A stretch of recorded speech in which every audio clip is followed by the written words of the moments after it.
Welcome back, class. We are still on lesson 27, page 201, Christ's conflicts with the Pharisees. So we are going to get into Jesus taking the initiative here. So he answers these four questions perfectly, and now Jesus turns the tables on them, so to speak. So Matthew 22, starting in verse 41, says, "While the Pharisees were gathered together, Jesus asked them, saying, 'What think ye of Christ? Whose son is he?' They say unto him, 'The son of David.'" And Jesus makes a good point. He says in verse 43, "How then doth David in spirit call him Lord, saying, The Lord said unto my Lord, Sit thou on my right hand till I make thine enemies thy footstool. If David then call him Lord, how is he his son?" I have a daughter. I don't call my daughter my master. She is a descendant of me, so I don't call her my master. Why would David call someone who is his descendant his Lord? Well, what's the answer to that? It's because David's descendant is Jesus Christ, the Messiah, who is God. That's the reason why. So how did the Pharisees respond to this? Verse 46, "And no man was able to answer him a word, neither durst any man from that day forth ask him any more questions." So this reveals their ignorance of Scripture. Mark added in his gospel account that the common people heard Christ gladly. In other words, the common people were probably laughing inwardly, if not openly, at the ignorance of their so-called religious leaders, these well-educated people, and they just weren't getting it. Then Jesus completely routed the enemy by launching into this denunciation of the Pharisees. He calls them hypocrites. He rebukes their hypocrisy. He calls them blind guides. He calls them fools, whited sepulchres. In other words, they're dead inside. You have a great tombstone, but you're dead inside. Murderers, serpents, a generation of vipers. He accused them of pride, egotism, laziness, sending souls to hell, straining out a gnat while swallowing a camel, inward filthiness, and murdering the prophets. So really a harsh rebuke here of the Pharisees, but why did they need that? They needed it because their hearts were hardened to the gospel. He knew the hatred in these men's hearts, and before he died, he was bound to reveal them to the common people for what they were. And here's an interesting question. Was Jesus doing this so that the Pharisees would repent, or was he doing this to expose their sin to the common people? And I don't know if I have a good answer for that. I think it was more so, just my opinion, it was more so to show the people, hey, these are hypocrites. Follow me, don't follow men. So Jesus took on this initiative. Jesus then leaves the temple and teaches on the Mount of Olives. You can imagine the Pharisees were seething with anger. As Christ and the disciples left the temple, the disciples asked him about the rebuilding of the temple. Jesus said that it would be destroyed. They wanted to know when all of these things would happen. So Jesus goes to the Mount of Olives. He gazes over the city, and there he delivers a sermon about the events of the last days. After this, Jesus arrives back in Bethany. He was probably tired. He was probably hungry. He arrives in Bethany, finds a meal prepared in his honor at the house of Simon, who was a leper that Jesus probably had healed. So here Jesus eats supper at Bethany, and we have an interesting account of what Mary does in John chapter 12, starting in verse 2. And I want to contrast this with how Judas acts and how valuable Jesus is to Mary. John chapter 12, starting in verse 2 says, "There they made him a supper, and Martha served, but Lazarus was one of them that sat at the table with him. Then took Mary a pound of ointment of spikenard, very costly, and anointed the feet of Jesus, and wiped his feet with her hair, and the house was filled with the odor of the ointment.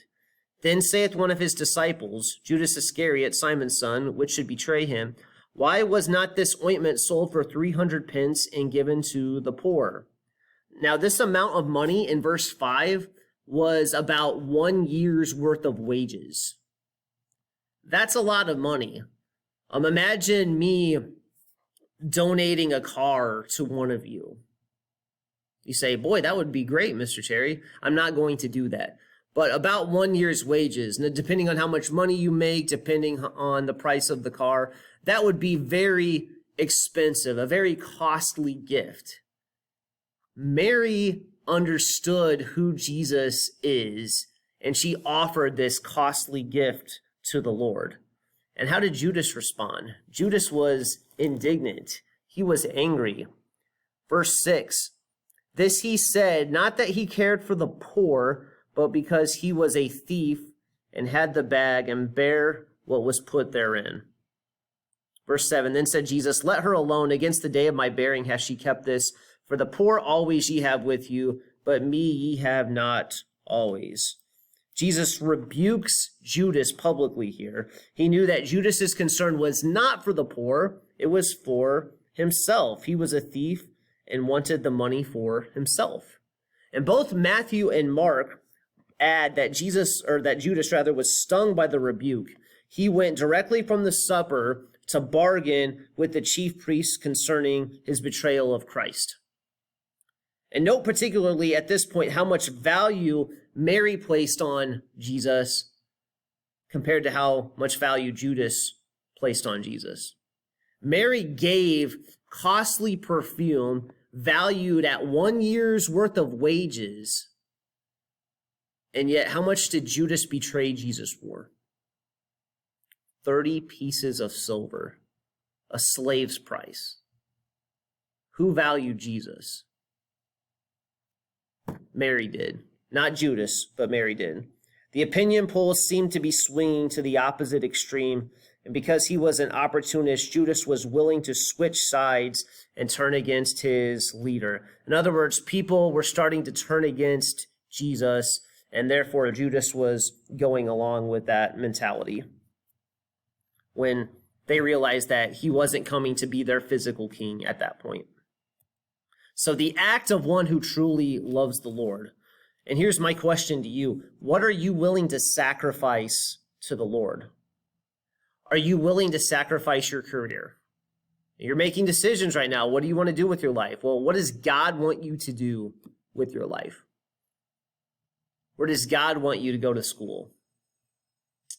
What does God want you to do as far as an occupation? These are good questions to ask. Are you willing to sacrifice your reputation, how people perceive you, because you're going to take a stand for God? Are you willing to sacrifice your possessions to God, to give things up to him? Christ is worth more than all of the wealth, the fame, sports, anything else that the world has to offer. Is that the value you place on Christ? Do you have the same value of Christ that Mary had? So this is the act of one who truly loves the Lord. Secondly, the attitude of one who pretends to love the Lord.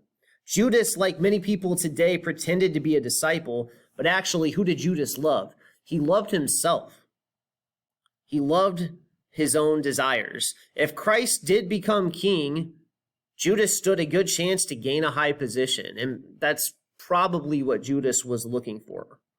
On the other hand, if public opinion swung against Jesus, Judas was ready to turn over to the other side. And interestingly enough, many people have the same attitude today. Jesus Christ might be their ticket to have better business dealings. Maybe that's why they go to church, to keep up with their business, to make good contacts. Maybe it's some other selfish reason. But Christ sees right through the externals and right to the heart. When it begins to cost that person to live for Christ, that person's gone. That person has deserted him. And you know what? The same is true in a Christian school. You can come to a Christian school only because the school provides maybe a good education or because you like the people there or the friends there. But how committed are you to Christ? Are you committed to him? We need to be. That's what God expects from us. If you're genuinely a child of God, you're going to be committed to the Lord. The answer of Jesus. Jesus knows men's hearts. He proved that he knew Judas's heart here. He knew that Judas was selfish. He knew that Judas was a pretender. And God knows each of our hearts as well. Are you for real, or are you like Judas? We need to value Christ like Mary valued him. That's what we need to do.